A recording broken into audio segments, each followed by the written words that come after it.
I'm back with another application sort of problem for derivatives. Guys, keep in mind we are still using the power rule and some simple rules. Okay, so looking at this equation, is already given to us is a function which is like a quadratic function. It's also called the standard form ax squared plus bx plus c.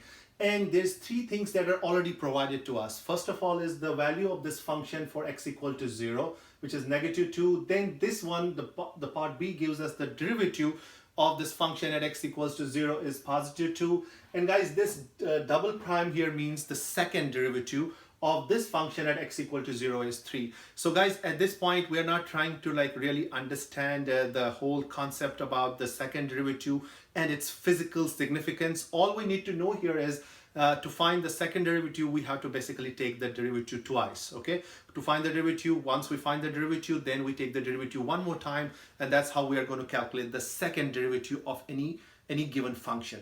So given this information, guys, in this problem or for this particular problem, we want to actually find the value for a, b, and c, and in other terms it's like we want to actually find this quadratic function. Okay, we want to find the values of a, b, and c, and once we have them, we put them back, and automatically we have the actual quadratic function. Okay, so how are we going to actually do that?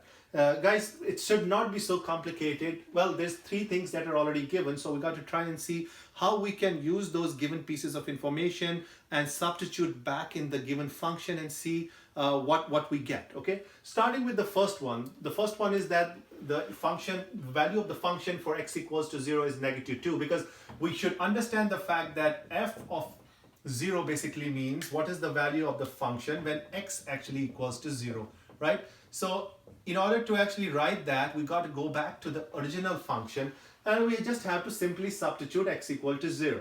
So I substitute x equal to 0 in here and here. Guys, what happens when I substitute x equal to 0? Let me actually write that step here, so I don't want you guys to like get lost here. A and then 0 square plus b times 0, and then c is not going to change because there is no x multiplied to the c. But keep in mind, we already know that this is equal to -2, right?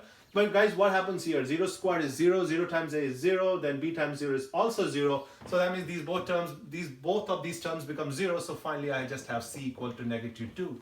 So guys, keep in mind, our goal was to solve for a, b, and c, and I already have the value for c. So my first equation just helped me to isolate a and b, and I was directly able to solve for c. Now let us go ahead and use the other equations or other given pieces of information and see if they are going to help us to figure out the other two variables, a and b. Let us start with this one. So it means we have to first take the derivative and then substitute x equal to 0. We cannot just first substitute 0 and then find the derivative. That would be wrong. First find the derivative, then substitute the value for x. So let us go back here and find the derivative of this function. So derivative of this function would simply be, so f prime of x would be 2 times ax, right? Because a will stay and 2, you bring the 2 up front, and then 2 minus 1 is just 1. We don't have to write that. Guys, the derivative of b times x is just going to be b, because the derivative of x is 1 and you just take the constant outside. Then I don't have to worry about plus c, because c is just a constant and derivative of constant is just a 0. So that is the derivative, but what is given to me? The given piece of information is that f prime of 0, and f prime of 0 can be evaluated right here as well. We already know the exact value for this, but if I substitute that back here, it's going to look like 2a times 0 plus b, but we know that is equal to 2 because it is already given to us. That is equal to 2. Again, guys, 2a times 0, it just goes away, right? Becomes 0. Finally, what do I end up? I end up with b equals to 2. So you can already see what is happening here. Using the first piece of first given information, we were able to basically isolate both a and b, and we could solve for c. Then using the derivative, which was the second piece of information, here there's no c, but we were all able to isolate a and we got the b. And I think now you can see like what is going to happen in c. In part c, probably we'll just be left with a, and we could just solve for that a. But guys, keep in mind, this particular problem worked out well because of the fact that we were trying to evaluate at a very simple number like x equal to 0, 0, and 0 for all the three cases. Now, if you replace the 0 with some other positive or negative number, then you may have to do some extra work, okay? So you should try some examples with different numbers instead of using zeros, and get back to me if you need any help or any hints with that, okay? But guys, the process and method would be similar. For part C, we got to do the second derivative, which means we have, starting with this function, we have to take the derivative twice, right? But I'm not going to go back and restart and do the derivative twice. Guys, I already have the derivative here.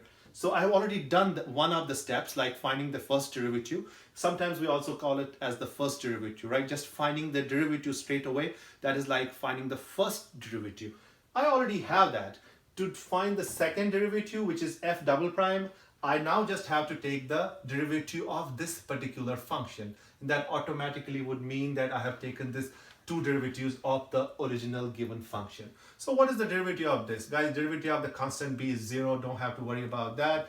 Derivative of this, it's just 2a because the derivative of x is just simply 1. But we know that this, on the right hand side, there's no x, right? So, and we know that this is equivalent to positive 3, right? So I don't even have to worry about substituting x equal to 0. I mean, I can say that f double prime 0 is still going to be 2a because any value for x is not going to change this because it does not depend on x. It has no x, right? So anyways, f double prime 0 is still 2a, which is equal to 3. From here, a is just 3 halves. I got my a, I got my b, I got my c. What is my final quadratic form? Guys, my final quadratic form is f of x equals to 3 halves x squared plus 2x, and then I have a minus 2. This is my final quadratic form. So I was able to use these 3 pieces of information and the original function to finally find this quadratic function. So guys, I also like to think of this as still an application problem.